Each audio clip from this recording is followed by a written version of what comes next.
All right, guys, we are gonna be reacting to Every Russian Spetsnaz Unit Explained. Every Russian Spetsnaz Unit Explained. Let's jump.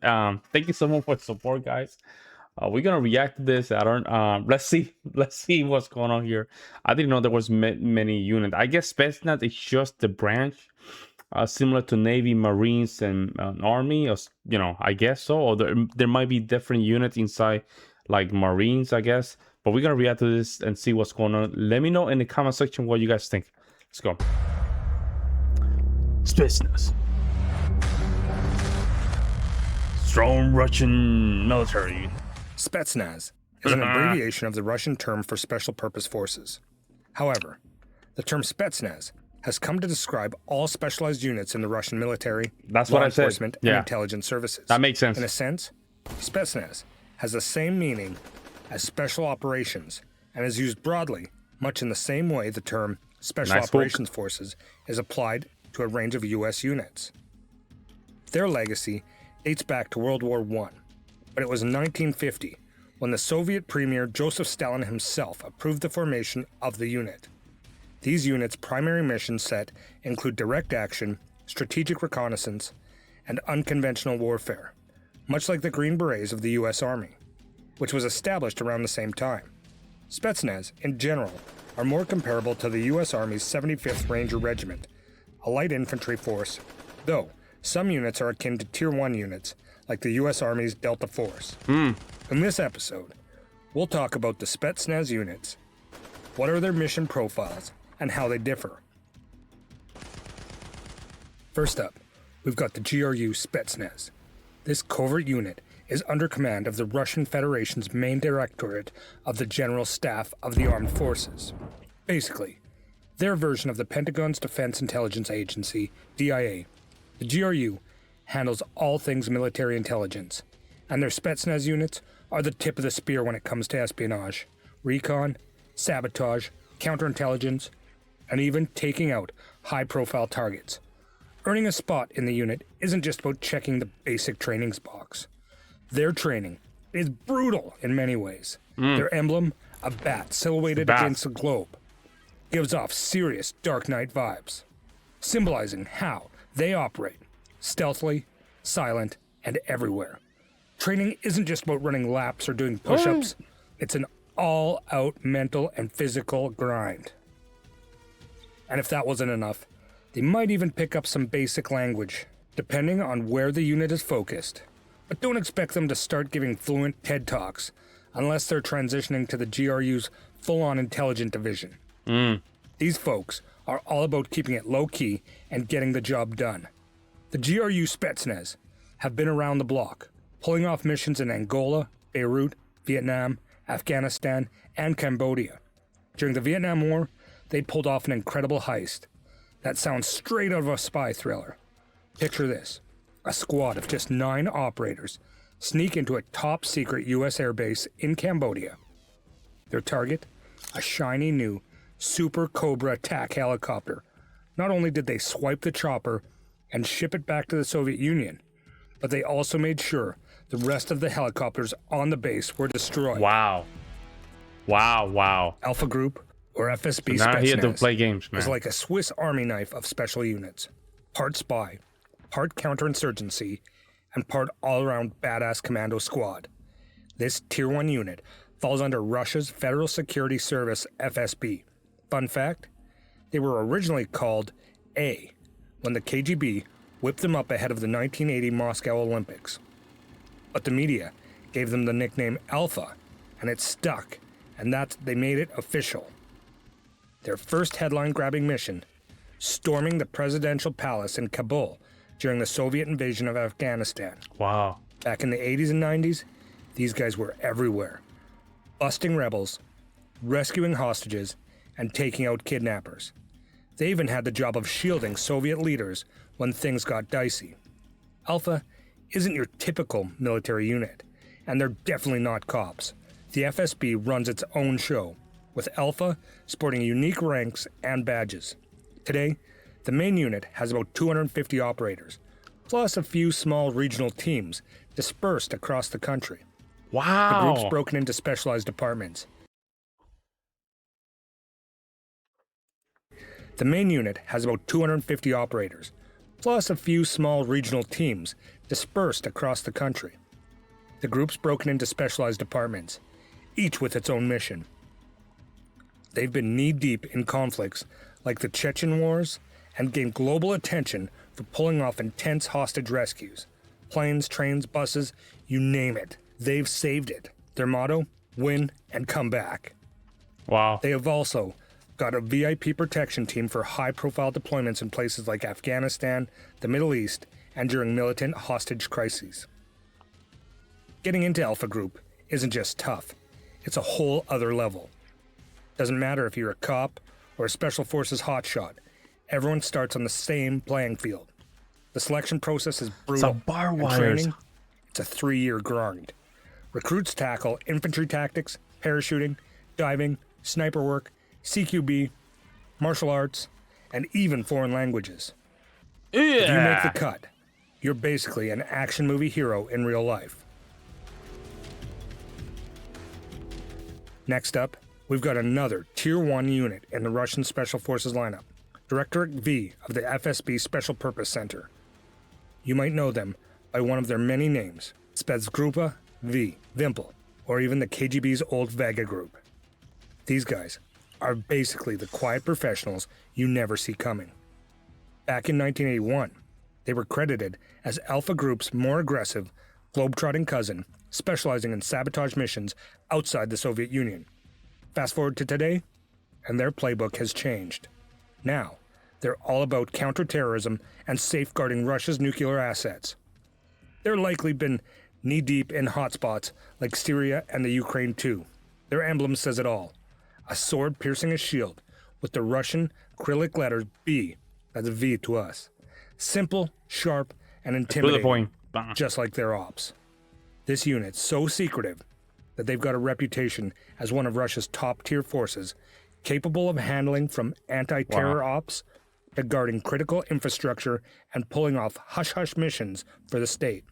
Their roots go back to the KGB's Special Ops Division, and that old-school cloak and dagger vibe still runs deep. Training-wise, A lot of martial arts. Vympel operators go through the same grind as their Spetsnaz brothers in FSB Alpha, but with an extra focus on counter-terror work. They are experts in CQB, stealth insertion tactics, and weapons mastery. The entry bar is high.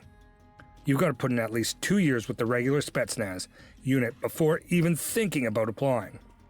Most of their missions are highly classified, but here's what we do know. They specialize in deep cover intel gathering, covert ops behind enemy lines, taking down strategic targets, boarding enemy vessels, and securing diplomatic outposts.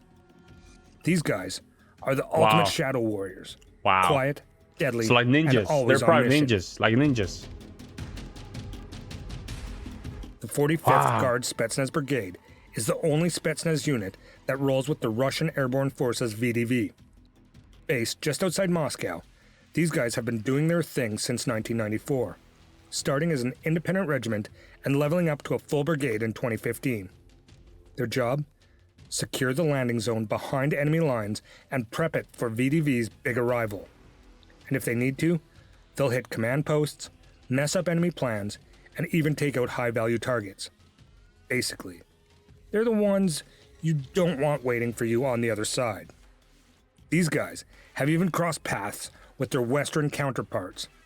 In 2001, they worked shoulder to shoulder with America's Green Berets in Kosovo, hunting down Albanian rebels along the border.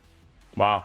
Mark Giacona, a Green Beret, on these missions, had nothing but respect for his Russian counterparts, calling them badasses in spirit. For 6 months, they shared the grind, tackling forests and mountains together like a scene straight out of an action movie. Back in May 2012, 22 soldiers from the 45th packed their bags and hit up Fort Carson, Colorado to train with the U.S. 10th Special Forces Group. In the First Chechen War, the 45th pulled off some next-level tactics during an assault on Grozny. Chechen militants couldn't believe what hit them. Wow. These operators quietly swept through the city, taking over buildings one by one, By the time the motorized infantry rolled in, whole Chechen units had just vanished. It was like they'd been erased off the map, leaving behind nothing but silence. Unbelievable. Naval Spetsnaz, aka Russia's commando frogmen, are the Navy's silent operators.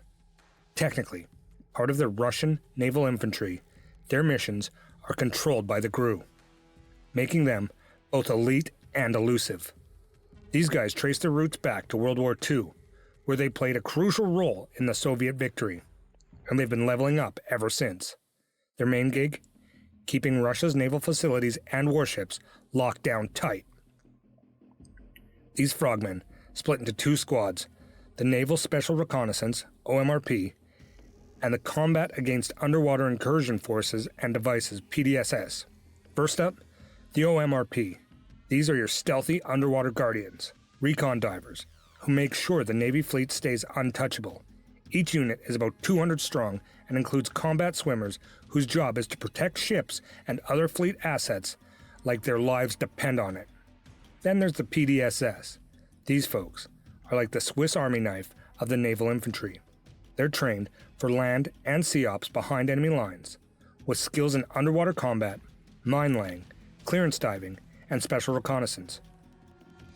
But they don't stop at the splashy stuff.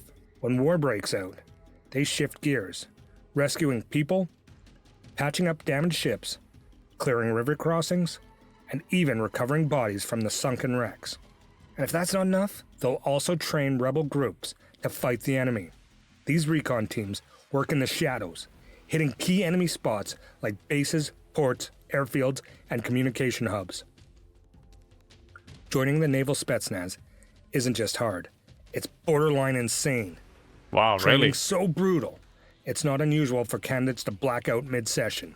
Well, we They've saw got to it. learn underwater Yeah, navigation. we saw it in the last video how some of these folks they just basically went straight to the floor because they couldn't handle it. In pitch darkness, scuba and freediving, and a whole lot of combat training. From sneaky sea infiltrations to silent underwater demolitions, only the fittest, toughest, and most determined make the cut. Wow. Taking Savages, a page man. from the playbook of Western Special Operations Forces, in 2013, the Kremlin decided it was time to build its own version of the U.S. Army's Delta Force. Enter the KSSO, Russia's Special Operation Forces, an elite unit with a sleek acronym and a fast-growing rep. Their first big gig? The 2014 seizure of the Crimea. They didn't just join the party, they kicked the door in. The unit was front and center, leading the charge to snatch the Crimean Parliament in a blitz that left everyone else scrambling. From there, it was on to Syria in 2015, where they leveled up even more. Their missions have included everything from recovering the black box of a downed Su-24M. They conducted missions in calling in precision cruise missile strikes, ambushing enemy forces, taking out high-value targets, and delivering payback strikes against specific groups. Part of Russia's broader Spetsnaz community, the unit fits into a much larger puzzle of special forces that stretches across the land, sea, and air branches of the military, plus intel agencies like the FSB. Their secret sauce? It's all about the team. Instead of focusing on individual hotshots, they train as a cohesive unit. Each detachment gets its hands dirty with core skills like parachuting, mountaineering, diving, urban warfare, and guarding top brass in combat zones. Sniper training? That's another area where they've doubled down, throwing serious cash at both gear and talent. The KSSO also comes with its own aviation command and combat support setup, giving them the tools to operate totally off the grid. These guys are designed to work independently, whether it's sneaking behind enemy lines or pulling off high-stakes missions in hostile territory. The KSSO is proving it's not just a copycat. It's a force to be reckoned with. Thanks for watching. Like, subscribe. Great video, man. Great video. I'm guessing how these special forces are being used currently in Ukraine. That'll be something interesting to see. It'll be interesting to see. I really don't know, and I have no idea how it could be used. But I'm assuming I don't want to say too much here, but I'm assuming they might be using them, or they might not. Yeah, you never know. They might just pull back and just wait until things happen. You never know, right? Some of this stuff you never know. Unbelievable, man. Unbelievable. Well, let me know what you guys think in the comment section below. I would love to hear your guys' opinions. I will see you in the next one.